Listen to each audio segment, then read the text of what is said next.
How to enable or disable Vibrate for keypad taps in the phone app on Samsung Galaxy S26, S26 Plus or Ultra.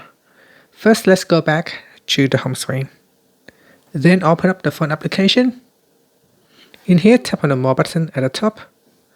Then we go down and tap on Settings. In Call Settings, now go down and tap on Call Alerts and Ringtone. Then we go down and tap on Vibrate for keypad taps. Tap on the toggle button to switch it off or turn it on. And that's it. When you turn it on, every time you tap on the key on the keypad here, the phone will gently vibrate to give you a feedback.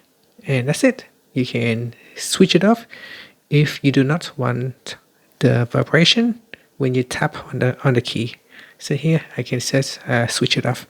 So now when I tap on the key, the phone will not vibrate. Hence you can save a little bit of power right here. And that's it. Thank you for watching this video. If you find it helpful, please like and subscribe to my channel for more videos.